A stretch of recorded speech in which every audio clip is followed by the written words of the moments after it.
This episode of Q Point Podcast is pre-recorded, produced and sponsored by Karina Quirk, broker at Next Home Experience.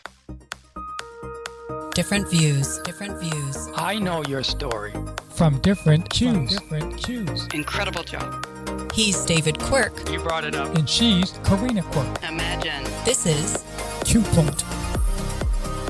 Joining us now in studio is Maine Republican gubernatorial nominee Bobby Charles. Thank you so much for joining us again. It is always a blast to be with you guys. Yes, thank you. I know you have a busy schedule. You ran as an outsider-style candidate. Now that you are the nominee, does your tone or approach change at all? You know, I am what I am. Someone said to me the other day, that was Popeye's attitude. And I said, yeah, that's a good analogy. And I even like spinach. But reality is that I am what I am. When I say I want to cut taxes, I want to cut crime and drugs and get them out of here. I want to get our schools back on track. I want to get the energy costs down for everybody, north, south, east, west. And I want to get the fraud out of this state. It is not something that changes. That's going into the general. It's the exact same issues. On the other hand, what I find is when you're jousting with 7 or 8 other people, you have to make your mark by explaining in more detail that I happen to be a compassionate conservative. I'm a believer that conservatism is actually just another word for common sense. And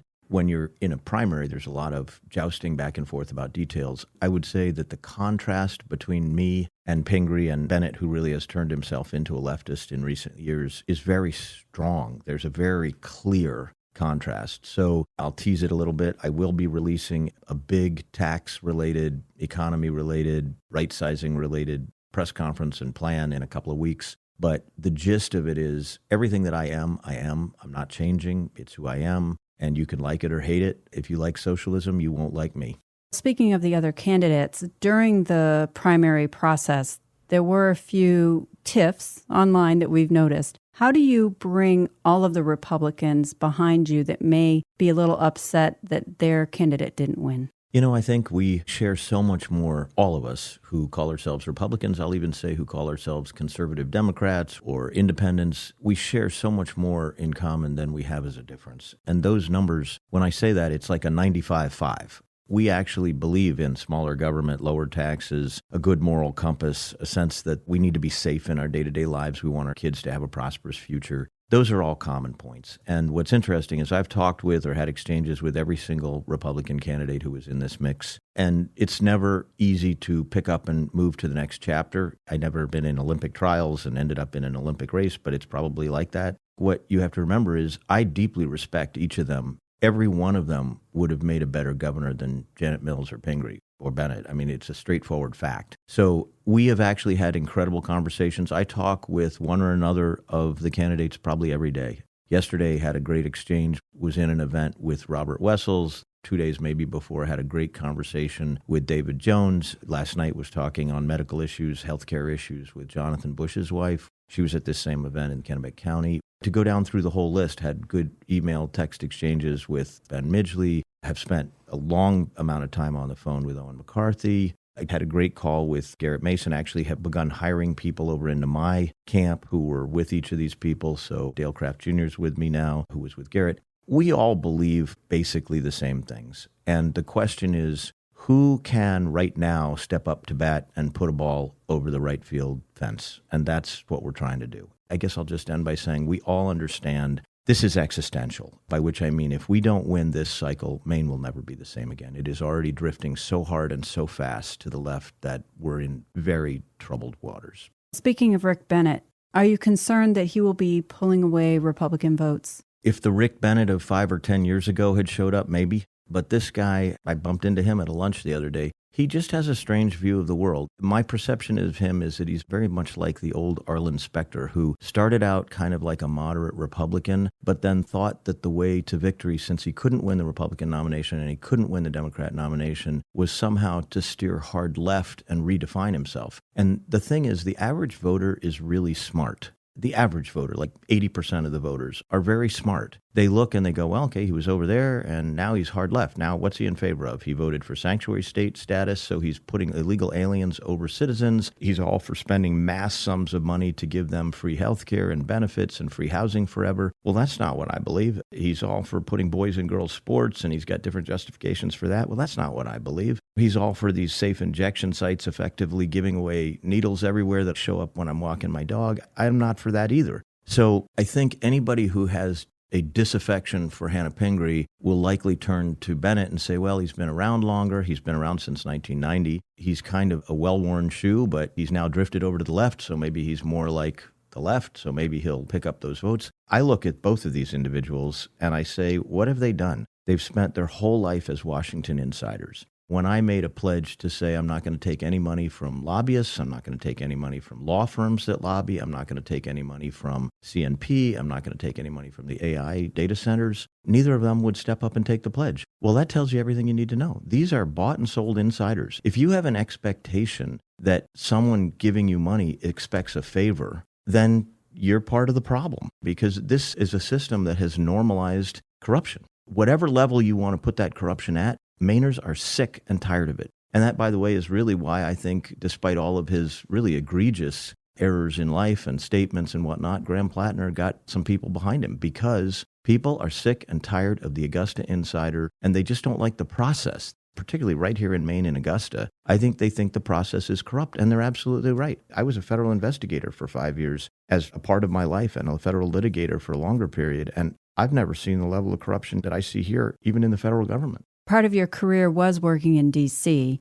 How is that different? I'm glad you brought that up, because it's a huge asset, to be honest. So I'll approach that from two different perspectives. One is, where are we now? Where do we go with the experience that I bring to this? We've got a governor who is openly hostile to the federal government. That is the worst possible kind of governor you could have. You need someone who not only is agreeable with the federal government, and if Biden were there, I'd work with him. It happens that Trump's there, I'm going to work with him. But also someone who knows how it works. If you're going to put somebody in a 747 cockpit, they ought to be better than a Piper Cub pilot. They need to know how it works. So I will go to the Substance Abuse and Mental Health Administration, and I will get money for our drug addiction problem. I will go to ONDCP. I will go to DEA. I will go to Tom Homan at DHS and ICE. I will go to the Justice Department, where I know people inside out. I will go to parts of the military that can help us, in particular the National Guard, and they have big counter-drug operations that they can dispose here in the state. When it comes to each of our industry sectors, the lobstermen, the logging, every piece of our agriculture, unfortunately what's happened is we're not only being poorly led at the Augusta level by insiders who basically pat each other's back forever and just stay there forever and switch here, switch there, but basically they're just playing musical chairs and they are all part of the insider elite gang. That's what we're up against. But the reality is, when you go down to D.C., you have to know a governor should be fully plugged into D.C., okay?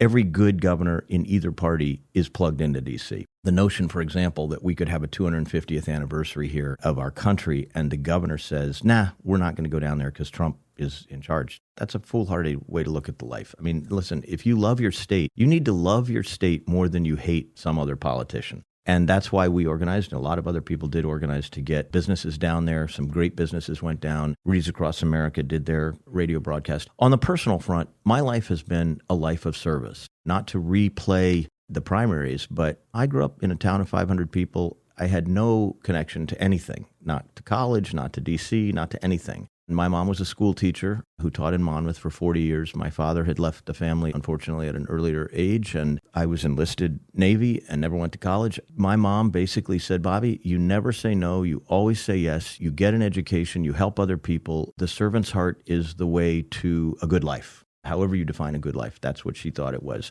So all four of us kids went out and did that. Just a quick repeat, I was an NRA safe hunter at about 12. I was an Eagle Scout at 13. I still keep dear to me the idea that a leader in government should be trustworthy, helpful, courteous, kind, obedient, cheerful, thrifty, brave, clean, and reverent. You should be thinking all the time about what you can do for other people. When you go to sleep at night, you should think that. When you wake up in the morning, and it makes a highly purposeful life. It could be that you're building a business and hiring people and getting people in cars, as you all do. It could be that you're out there trying to serve a military mission. So my life then becomes, I worked for 2 World War II vets, building houses, end up with this lightning strike opportunity to go to Dartmouth College, work my tail off through Dartmouth College, because I knew this chance might never come again. And this is the attitude I take toward everything. This chance might never come again. What's that old prayer by Stephen Grillet? We go this way but once. Help me, Lord, to do what I can for those I can, for I shall not pass this way again. That's all of us, actually.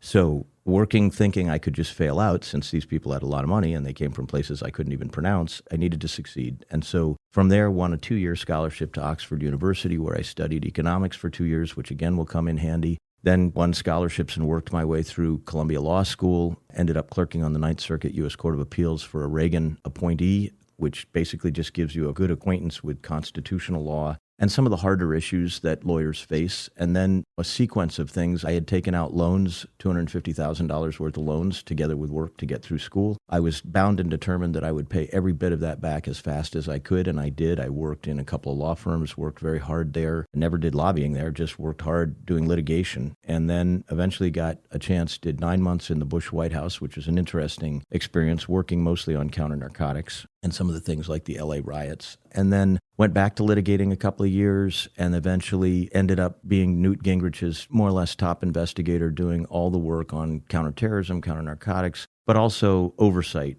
I had subpoena power, which the Oversight Committee here in the state of Maine doesn't have, and I could therefore go after all of the corruption in the federal government within my jurisdiction: the Department of Defense, Department of Justice, Department of State, NASA. So you think about things like the Waco hearings. I ran those hearings. It was a year's worth of investigation. We had subpoenas everywhere. Ran the first illegal immigration hearings in 1996, where we did criminal referrals of people right up to those working for Al Gore. We were very aggressive in criminal referrals and chasing fraud. So I did that. And then I started a business, which I've run for 25 years. To your point about what you do in your business, the guts of my business were classified and unclassified programs done for the Department of Defense and for law enforcement. So they go after me in the primaries and they say, oh, you worked for an attorney general in California. Well, it's true. I worked for attorney generals and people who were in law enforcement all over the country. And what we did with them very specifically was help to create a strategy to take down meth super labs, which are what evolved after the mom and pop operations where people used Sudafed to create methamphetamine. They were huge, these big operations, and they needed help to understand how do you go after these. And so a lot of my life has been spent in the counter-narcotics world. I wrote a book 25 years ago called Narcotics and Terrorism, and actually the Trump administration is following it to a T. What else did my company do? My company worked with the National Guard. Very specifically, we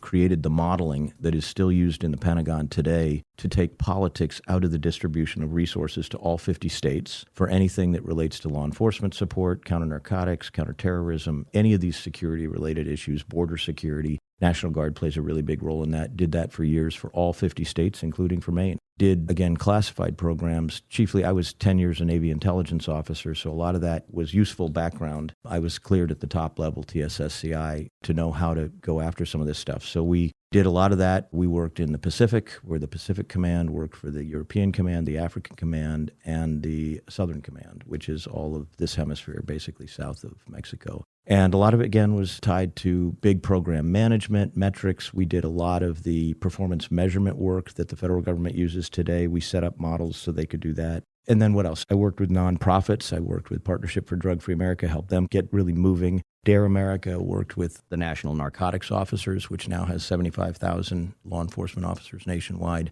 I helped to found a group called AMAC, which is the conservative alternative to AARP. I am their national spokesman, have been for years. In this process, a large part of what I did for many of these groups was to write as well as to manage. So help them grow and manage their operations. So that's very operational. But the flip side of that is to help them communicate, because a tree that falls in the woods, if there's no one to hear it, did it make a noise? We don't know. So the idea is get the message out. So I am the national spokesman for AMAC. If you want to look me up, you can look me up at amac.us. That was a big part of what my company did. And we helped them in lots of different ways. But one of the things I did is write for them. There's more than 1,000 articles up there that I've personally written. So if you want to find dirt on me, go see if you can find it in those 1,000 articles.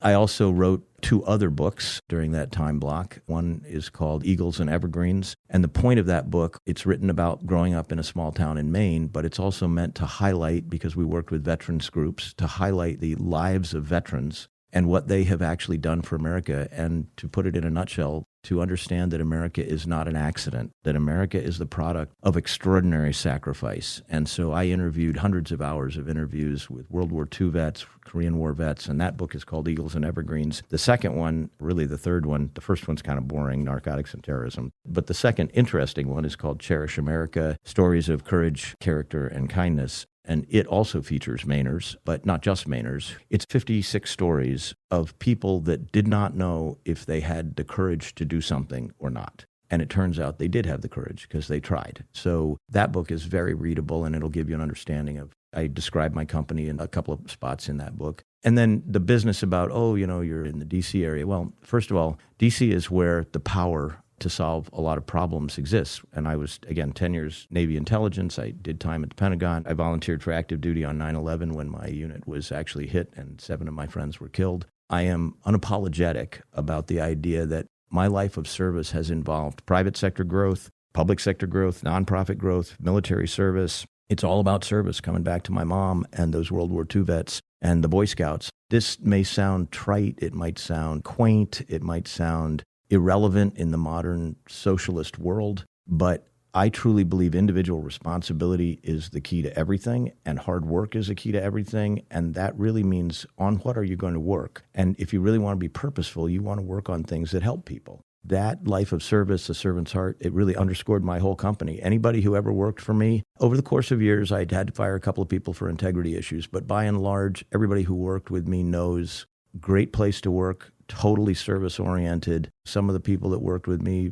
for 20 years. They loved what we did. We didn't get rich. That was not the point of it. And by the way, to the point of the D.C. piece, a lot of our work was around the world. But if you talk twice, one of the laws of Washington, of federal law, is that if you talk twice to any federal entity and you're trying to bring a strategic plan to them, you're trying to understand maybe a breakout technology. I helped the Coast Guard. I helped all these different places to get life-saving technologies in place. If you do that twice, so talk to the U.S. Coast Guard twice, Secret Service twice, FBI twice, DEA twice, ATF twice, SAMHSA twice, I did that, then you have to file a card that says you've talked to the federal government. So that's the only piece of that, and that was probably about 2% of what we did. But the reality is, if you want to solve problems, and a governor needs to know different languages, needs to know the language of economics, needs to know the language of legislation. I wrote tons of legislation for Gingrich. Needs to know oversight, needs to know how you build a business, needs to know the inside of the private sector and a balance sheet, needs to know how the public sector interacts with the private sector so that you can eliminate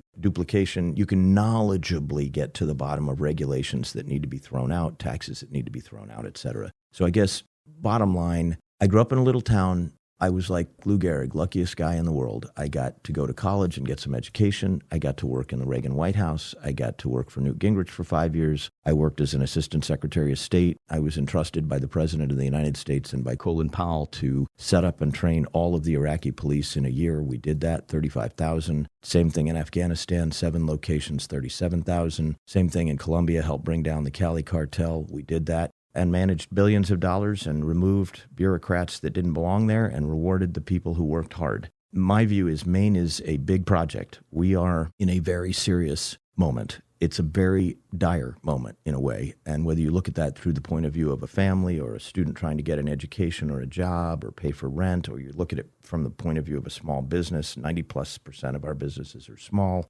Or whether you look at it through the lens of a teacher, it doesn't matter. Any way you look at it, Maine is in trouble. And the reason we're in trouble is that we have been a Democrat-dominated state for 30 of 32 years. And the last 7 have been a nightmare. It's an acceleration toward consolidation of power and an absence of competence and oversight.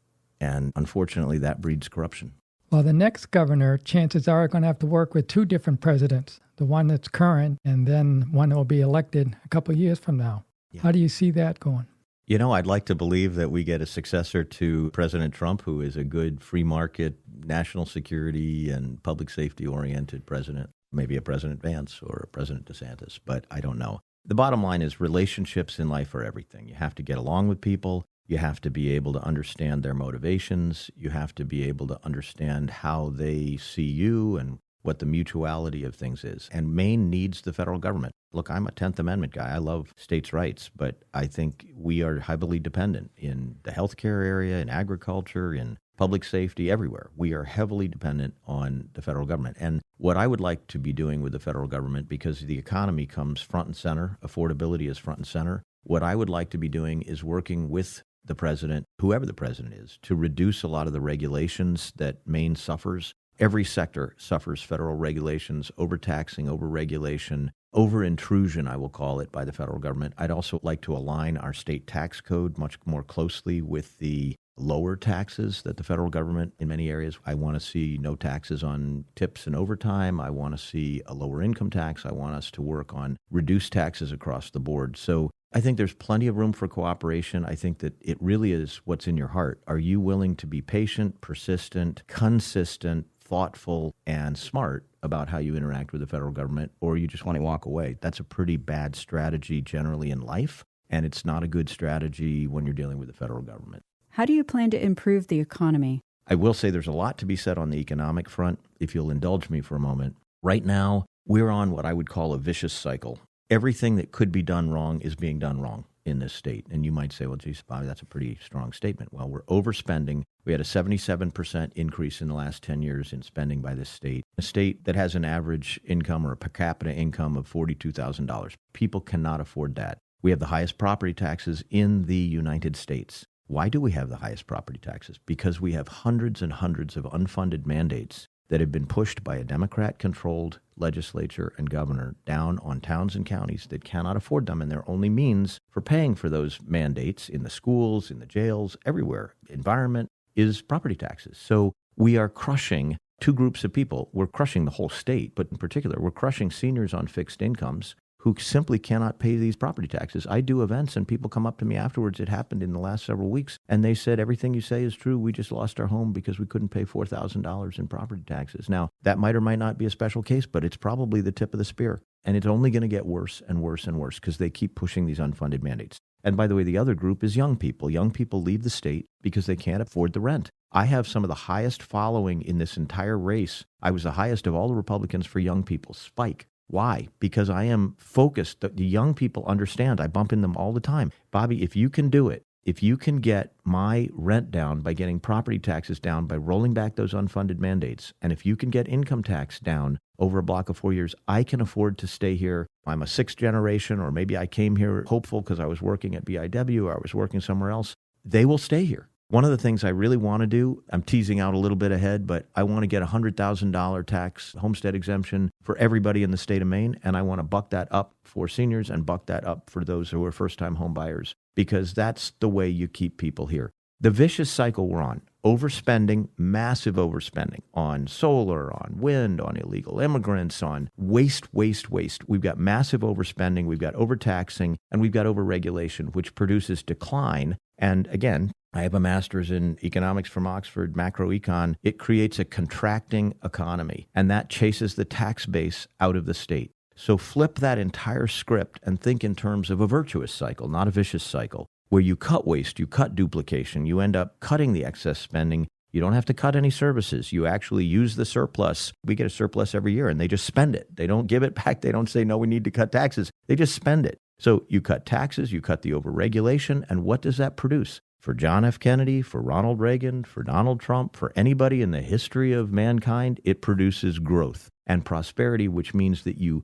build the tax base you increase the tax base. So you grow the tax base. So what I see us facing right now is a very straightforward question about common sense. And this resonates with conservative Democrats. It resonates with independents. It resonates with anybody who owns a business, anybody who wants to keep their kids here, anybody who wants to keep their house. You have to just look at this from the point of view of, I'm going to summarize my whole campaign here in 10 seconds. Are you for growth and accountability, or are you for stagnation, which is where we are right now, and the normalization of bureaucracy, incompetence, and corruption? That's the choice. And in the quiet of the night, no matter how ideological you are, no matter how much you may hate Donald Trump, that is the bottom line. You're either for growth and less government, smaller government, lower taxes, and a chance to prosper, or you're for the opposite, which is what's gotten us here. And what is the here that it's gotten us to? Our healthcare system has collapsed. We've lost 5 or 6 hospitals under Pingree Mills because they mismanage the payments. They don't pay the reimbursables. People are trying to make up. The hospitals are going out of business, like Waterville's hospital. Northern Light, they were losing $1 million to $1.5 million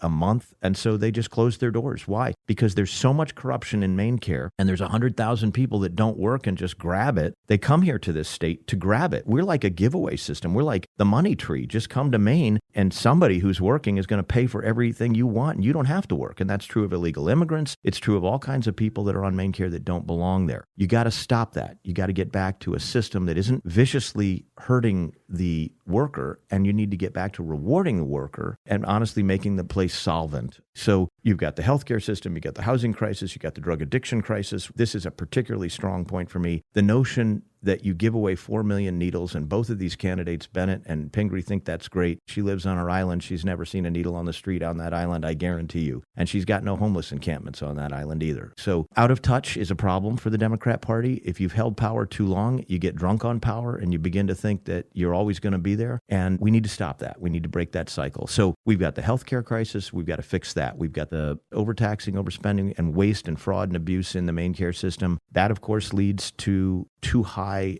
on the private side insurance costs because hospitals try to make up the difference by raising the private side. So what happens? You end up with higher premiums and higher deductibles. All of that can be reversed. Housing crisis can be reversed. You get to the drug addiction issue. You stop giving away the needles. You get real and strong and federally supported HIDTA status, SAMHSA money, drug addiction services here in this state. How pathetic is it that Mills and Pingree, and Bennett was part of it too, are all in for this harm reduction business where you give away 4 million needles a year, which they've been doing since March of 2020, so count those up. You're finding them everywhere, by the way. It doesn't matter where you are in Maine, there's bloody needles somewhere because you've pushed basically drug addiction is what you're doing. You're facilitating it. So the answer is, in a state where we have 150,000 addicted, 10% over the age of 12 are addicted, we have only 300 and some beds for a state of 1.4 million. We need to get a concrete detox program followed by residential treatment, followed by integration back into the workforce, followed by affordable care, and back to individual responsibility. And of course, you go back to the cornerstone issue here. The economy has to be thriving in order for people to stay in the state of Maine. And if you were to boil everything down again, I'm going to say it comes down to growth and accountability versus the opposite. And we just cannot afford it any longer. We're at that moment where we all know in our own lives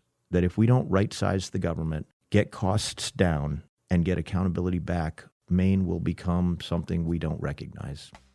Thank you for listening to Part 1 with Maine Republican gubernatorial nominee Bobby Charles. Make sure to tune in to Part 2. You've been listening to Q Point. Follow us at qpointpodcast.com or on your favorite streaming app. Q Point Podcast invites guests and candidates from all parties to join the conversation. The views, information, opinions, and comments expressed during this program do not necessarily represent those of the host, Q Point Podcast, associates, affiliates, and CQRE LLC.